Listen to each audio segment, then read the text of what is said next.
नमस्ते, अभिवादन आपका इनोसेंट इन्वेस्टर के इस नए वीडियो में। दोस्तों, हम हमेशा स्टॉक्स की बात करते हैं, सेक्टर की बात हम बहुत रेयरली करते हैं। और रेयरली इसलिए करते हैं क्योंकि सेक्टर से लोगों का ज़्यादा लेना देना होता नहीं है। लेकिन एक चीज़ तो आप जानते होंगे कि जब कोई सेक्टर चलता है तो अचानक से उसके सारे स्टॉक्स भागने लगते हैं, जब कोई सेक्टर गिरता है तो अचानक से उसके सारे स्टॉक्स गिरने लगते हैं। ऐसा क्यों होता है? क्योंकि सेंटिमेंट हावी हो जाता है। चलो भाई, हमारे ग्रुप का ये स्टॉक भाग रहा है, हम इसमें खरीदारी करते हैं। तो वही जो पीयर प्रेशर होता है, चलो ये भाग रहा है, ये बिक रहा है तो हम बेचेंगे, भाग रहा है तो हम खरीदेंगे, यही पब्लिक करती है। तो वहाँ पर भी आप फ़ायदा उठा सकते हो और यहाँ पर आपको एक ट्रेडिंग स्ट्रैटेजी भी मिल सकती है। कैसे? कि सेक्टर का कोई स्टॉक ऊपर जा रहा है, अगर दूसरे में कोई नेगेटिव न्यूज़ नहीं है और वो कम भागा हुआ है, आप उस पर दांव के लिए सेटअप बनाइए और उस पर आप ट्रेड भी ले सकते हो। मैं टॉप कुछ सेक्टर्स की बात करता हूँ और आपसे एक सवाल भी पूछूंगा कि आपको इनमें से कौन सा सेक्टर बड़े लेवल पर पसंद है और लॉन्ग रन के लिए आप कौन सा सेक्टर अपने पास रखना चाहते हो। इसके अलावा भी कई सारे सेक्टर्स हैं, हम उनकी भी बात करेंगे आने वाली कुछ वीडियोज़ में। इस वीडियो को छोटा रखेंगे और आपसे सिर्फ 2 सवाल पूछ कर जाएंगे। पहला, आप अगर किसी सेक्टर को चूज कर रहे हो तो उसमें कौन सा स्टॉक आपके लिए बेटर रहेगा, बड़ा या फिर छोटा?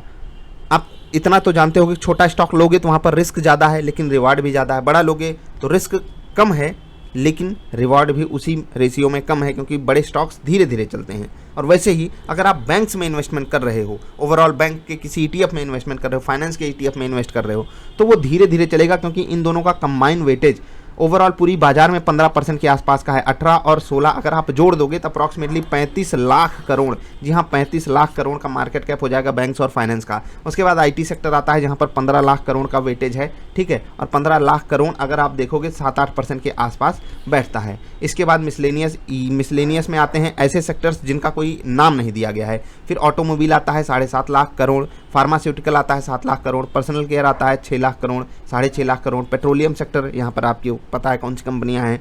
फिर पावर सेगमेंट आता है, इंजीनियरिंग L&T यहाँ पर लीडर है, उसके अलावा भी कुछ कंपनियां हैं।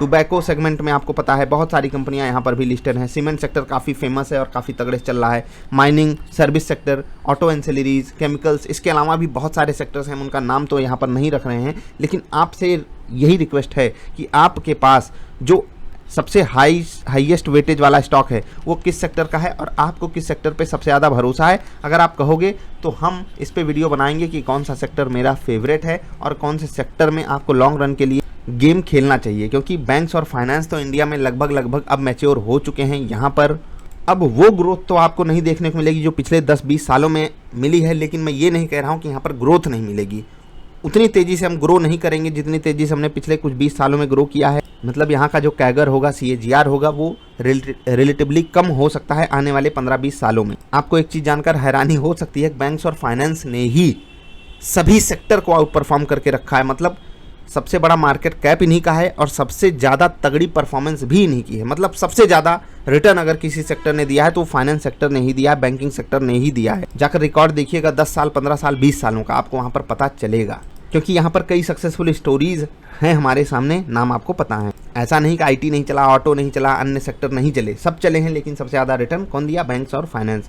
आपको क्या लगता है आने वाले 10 साल, 15 सालों के लिए, जब हम सब बुजुर्ग हो रहे होंगे, जब हम सब की एज 50 साल, 40 साल, 45 साल, 35, 50, 60, जो भी आप बुजुर्ग वाली उम्र मानते हो, कुछ लोग 35 में बोलते हैं भैया हम तो बुजुर्ग हो गए, कुछ लोग 65 में बोलते हैं अभी तो मैं जवान हूँ। तो ये भी पर्सन टू पर्सन डिफर करता है। आप बताना, आप अपने बुढ़ापे तक किस सेक्टर को सबसे बेटर परफॉर्मेंस वाला सेक्टर मानते हो और उस पर दांव खेलना चाहते हो या खेल रहे हो।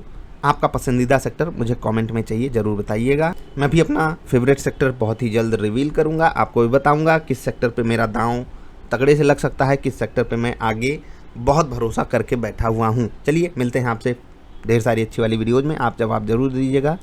नमस्कार।